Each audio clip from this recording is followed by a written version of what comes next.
নারায়ণগঞ্জে নাকি কিছুদিন আগে এক মহিলা স্বপ্নে দেখছে ঘরের ভিতরে কবর। স্বপ্নে দীক্ষা পরের দিন মাজার বানাই ফেলেছে। এরকম আছে না নাই? বহুত জায়গায় এরকম, তলে কিছু নাই, উপরে বিশাল ব্যাপার স্যাপার আছে না নাই? খবর নেবেন। আমরা আমাদের ঘর সাজাবো, আমাদের সুন্নিয়তের ব্যাপারগুলো আমরা ঠিক করতে পারবো ইনশাআল্লাহ। কথা বলেন ঠিক কিনা বলেন না? আমরা যথেষ্ট। আমরা বারবার বলি সুন্নিরা ভণ্ড নয়, ভণ্ডরা সুন্নি সেজেছে। সুন্নিরা ভণ্ড নয়, ভণ্ডরা সুন্নি সেজেছে। আপনাকে কি করতে হবে? আপনাকে অবশ্যই জীবনে একটা হক্কানি ওলি আল্লাহর দামান ধরতে হবে। আপনি বলতে পারেন আমাকে, হুজুর আমি আধুনিক ছেলে, আপনি আমাকে ওলি আল্লাহর দামান ধরতে বলছেন কেন? ফেসবুক আছে, ইউটিউব আছে, গুগল আছে, একটা গুগলিং করলেই তো সব পেয়ে যাচ্ছি। ইমাম আবু হানিফা কি ছোট আলেম? বলেন না, ছোটখাটো আলেম? যিনি 500 আয়াত থেকে প্রায় 70,000 মাসলা বের করেছেন। ইমাম আবু হানিফা রহমতুল্লাহ আলাইহি, নোমান ইবনে সাবিত রাদিয়াল্লাহু তাআলা আন, যিনি আমার নবীর অসংখ্য সাহাবার দিদার পেয়েছেন, উনি বলছেন লাউলা সানাতান লাহালাকান নোমান, যদি 2 বছর আমি ইমাম জাফরে সাদেক রাদিয়াল্লাহু তাআলা আনহুর সান্নিধ্যে না থাকতাম, ওনার বায়াত গ্রহণ না করতাম, আমি আবু হানিফা ধ্বংস হয়ে যেতাম। তাহলে আবু হানিফা রহমতুল্লাহ আলাইহির যদি পীর লাগে, আপনি কে? কথা কন না, ঠিক কিনা বলেন না? হ্যাঁ, আপনারও লাগবে। পীর হলো অ্যাজ এ ক্লাস টিচারের মতো। কিসের মতো? Class teacher. ক্লাস টিচার যেভাবে প্রতিদিন আপনাকে ক্লাসে খবর নিবে, আপনি কয়টায় আসলেন, কয়টায় গেলেন, আসলেন কি আসলেন না, গেলেন কি গেলেন না, হক্কানি ওলি আল্লাহ আপনাকে কিছু নির্ধারিত বিষয় দিয়ে দেবে। যেভাবে মুর্শিদি করিম আমার হুজুর কেবলা দিয়েছেন, ফজর के नमाज के बाद 200 बार ला इलाहा इल्लल्लाह, 200 बार इल्लल्लाह, 200 बार अल्लाहु, 100 बार দরুদ শরীফ সুবহানাল্লাহ পড়েন। এরপর মাগরিবের নামাজের পর 6 রাকাত সালাতুল আওয়াবিন দিয়েছেন। এরপরে আবার 100 বার দরুদ শরীফ দিয়েছেন। এরপর ঈশান নামাজের পরে 200 বার 200 বার 200 বার জিকির দিয়েছেন। এইভাবে জিকির করতে করতে আপনাকে দিন কাটানোর সুযোগ করে দিয়েছেন।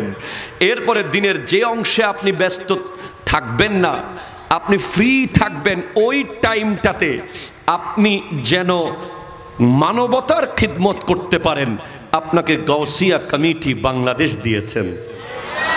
ঠিক কিনা জোরে বলেন না? এই হলো হক্কানি ওলি আল্লাহরা এভাবেই দিয়ে থাকেন।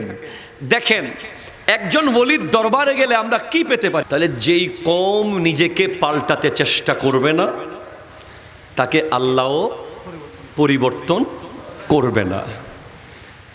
এখন আমরা সোশ্যাল মিডিয়া, ফেসবুক, ইউটিউবের বিপরীতে এটার অল্টারনেটিভ হিসেবে আমরা নিতে পারি আল্লাহর ওলিকে। একটু জোরে বলেন না সুবহানাল্লাহ। কাকে নিতে পারি? আল্লাহর ওলি, হক্কানি ওলি, যার কাছে তাসাউফও আছে, ফিকহও আছে। ইমাম মালিক রহমতুল্লাহ আলাইহি বলছেন, মান তাফাক্কাহা ওয়া লাম ইয়াতাসাওয়াফ ফাকাদ তাফাসসাকা। যে ব্যক্তি ইলমে ফিকা শিখলো, ইলমে তাসাউফ জানে না, যার কাছে ফিকা আছে তাসাউফ নাই, তরিকতের জ্ঞান নাই, সে ফাসেক হয়ে যাবে। সে ফাসেক হয়ে যাবে যে কোনো সময়। ওয়ামান ইয়াতাসাওয়াফা ওয়া লাম ইয়াতাফাক্কাহ ফাকাদ তাজান্দাকা। আর যার কাছে ইলমে তাসাউফ আছে, তরিকতের জ্ঞান আছে, শরীয়ত নাই, সে যে কোনো মুহূর্তে নাস্তিক, জিন্দিক হয়ে যেতে পারে। ওয়ামান জামা বাইনাহুমা, যার কাছে শরীয়ত এবং তরিকত বরাবর আছে, ফাকাত তাহাক্কাকা তাকাম্মালা। শরীয়ত এবং তরিকত বরাবর যদি পান, তিনি কামেল, তিনি হক। একটু জোরে বলেন না রে ভাই সুবহানাল্লাহ। এখন সুফি যারা, সাফা থেকে সুফি, সাফা মানে ট্রান্সপারেন্সি, স্বচ্ছতা, সুবহানাল্লাহ পড়েন, পরিষ্কার। এই সুফিরা আমাদেরকে কি দেয়, তাদের কাছ থেকে আমরা কি পেতে পারি? তারা আমাদেরকে অনলাইন ইন্টারনেটে হাজার হাজার ভিডিও দেয় না, তারা আমাদেরকে লক্ষ লক্ষ অনলাইনের কন্টেন্ট দেয় না, তারা আমাদেরকে একটা জিনিস দেয়, সেটার নাম হলো তাসাউফ। একটু জোরে বলেন না ভাই সুবহানাল্লাহ। তাসাউফ, সুফিবাদ। আজকে আমরা সুফিদের অনুসারী বলে, আমরা তাসাউফ পন্থী বলে, আপনি দেখেন শহীদ আল্লামা নুরুল ইসলাম ফারুকীর বিচার এখনো পাই নাই, ঠিক কিনা কথা বলেন? কারণ আমরা আগুন লাগাতে পারি না, আমরা গাড়ি ভাঙতে পারি না, আমরা লাঠি হাতে নিতে পারি না। খাজা গরিব নওয়াজ মাইনুদ্দিন চিশতি রহমতুল্লাহ আলাই যে 90 লক্ষ মুসলমান বানিয়েছেন, একটা থাপ্পড় কাউকে মারেন নাই। ওনার তাসাউফ দেখিয়ে, ওনার আদর্শ দেখিয়ে, ওনার নম্রতা দেখিয়ে, ওনার ভদ্রতা দেখিয়ে, ওনার তাকওয়া দেখিয়ে, ওনার মোহাব্বত আর ভালোবাসা দেখে 90 লাখ হিন্দু মুসলমান হয়েছে। সেজন্য আমাদের বড় কষ্ট হয় লাঠি হাতে নিতে। আমরা দৌড় দিয়ে মসজিদ থেকে, মিম্বর থেকে ইমাম সাহেবকে নামাই ফেলতে পারি?